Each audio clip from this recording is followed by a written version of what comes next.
dalam hazanah literatur Sunda kan ada yang disebut naskah Bujangga Manik ya.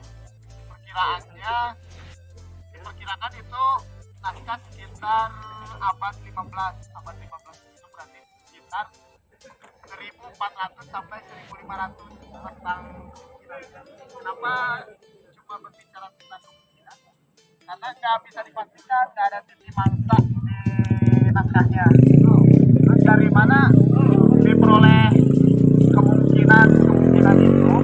Diperoleh dari dalam naskah yang menceritakan setting, situasi, tokoh-tokoh dan lain-lain yang membawa kepada penalaran bahwa naskah itu kemungkinan berusia sekitar abad 15. Terus termasuk jenis hurufnya ya, huruf Sunda kuno, terus bahasanya bahasa Sunda kuno. Di dalamnya disebutkan peninggalan pemukiman itu hasil peninggalan dari masa usia larang. Nah kalau dibandingkan naskah itu dengan bahasa Sunda Bayangan, ada pemperplet ya, usia larang itu nama lain dari Niskala Wastu Kancana. Jadi di naskah itu diceritakan banyak pemukiman ditegakkan gitu ya, dibangun pada masa Prabu Niskala Wastu Kancana. Kalau yang udah kenal semua, kalau yang belum nanti bisa dicari ya. Nah berarti naskah itu setelah Niskala Wastu Kancana, terus naskah itu juga menceritakan tentang jalur laut yang dikuasai oleh kapal-kapal dari Malaka. Kalau Malaka di dalam fakta sejarah, Malaka itu Kesultanan Malaka berarti sudah ada periode Kesultanan Malaka. Alhamdulillah. Gimana tuh?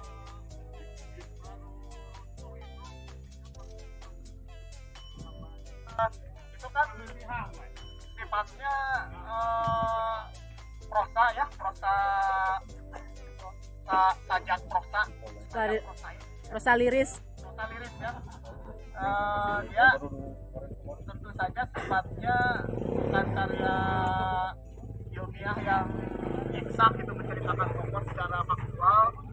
Dia lebih ke tokoh sastra, tapi sepertinya si naskah itu punya dasar yang kuat gitu. Mungkin mengimitasi dari sosok atau figur yang real, yang konkret, atau merepresentasikan sebuah penulisnya sendiri misalkan. Banyak orang yang berpendapat Bujangga Manik teh pupusnya, soalnya Moksa. terakhir dia tapa di Gunung Puntang terus moksa. Nah ketika ditelusuri lagi, ternyata sebagian naskah sebenarnya hilang, jadi belum tamat, ada chapter yang hilang. Yang kedua, kita juga bisa menafsirkan moksa itu sebenarnya nggak selalu berarti meninggal secara fisik. Jadi dia bisa kata lain memperoleh pencerahan. Di situ kan disebutkan masuk lawang Dorakala ya. Dorakala itu kalau di pegunungan wayang tapi itu neraka, itu pintu surga. Terus ada imajinasi surga, neraka. Jadi bisa juga diartikan mendapatkan proses pencerahan. Setelah itu menulis. Kalau dia meninggal berarti cerita dari siapa? Terus lebih nggak masuk akal. Jadi lebih baik ditafsirkan mendapat pencerahan lalu menulis dokumen berupa catatan yang sifatnya geografis sangat detail sekali. Gunung-gunung dari Jawa Barat, Jawa Tengah, Jawa Timur sampai Bali dicatatkan dalam sebuah lalampahan gitu di sajak. Nah, nanti kalau pendalaman naskahnya bisa sendiri nanti di internet juga udah beredar banyak kalau naskah Bujangga Manik. Sudah di-share, Kang Gelar sudah di-share di grup. Oh, sudah di-share. Terus dosen sepuh CTT siapa yang Profesor Iskandar Wasid. Profesor Iskandar Wasid juga sudah menerjemahkan lebih dulu. Terus kalau periode sekarang ada Kang Hw Setiawan menginterpretasi karya atau yang bukan menerjemahkan, menginterpretasi ulang. menginterpretasi ulangnya bisa. anu penting teh tinu naskah Bujangga Manik biasa dipindah ke di bukunya. Aya hiji adegan sabada di Bali terus ke Jawa Timur ke Jawa Tengah nyusur pegunungan selatan ya lebat ke wilayah Tasik Selatan ke Garut Selatan sampai gunung namina masih kene sami aya Galunggung terus lebat ke Gunung Papandayan. Papandayan pamit dia paling itu Papandayan terus dirinya disebutkan anjeunna naik ke Panenjuan dugi ayeuna amina sami puncak Papandayan teh namina Panenjuan. Nah, berarti anjeunna ke Panenjuan di Panenjuan anjeunna dugi ka hiji tempat disebut Gunung Semu gitu. Nah, sayangna hanyakalna eta nami gunung teh teh saya gitu ayeuna. Jadi nami teh mangrupikeun alamat gitu.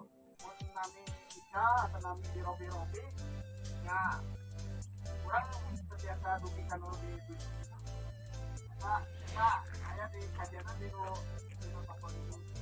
Nah, ieu nu di palurus teh kumaha ge naskah eta tempat aya urgensi anu penting gitu yang Pulau Citarum teh disebutkan ayana di Gunung Semu. Nah, kalian ternyata disebutkan intinya aya lalampahan oge ketika Bujangga Manik ngalangkungan puntasan Cisanti disebutkan di Gunung Wayang. Berarti nami eta teh sami aya gitu. Anu jadi persoalan. Nami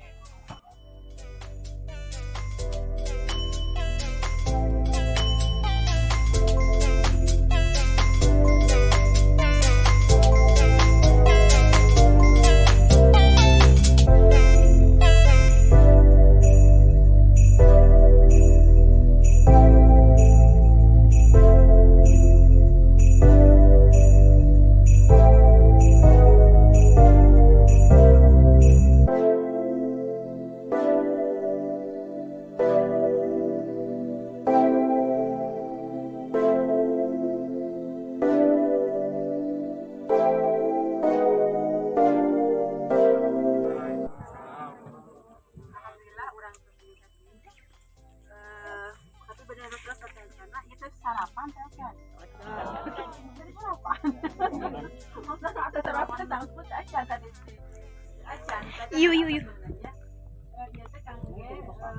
Pakai lapar. Enak urang ka Danau Aul heula, ieu 10 menit. Jadinya namanya naik ka Lumut. Ya. Urang mami ditu di puncak da mung 300 meter. Mung 300 meter tapi kieu.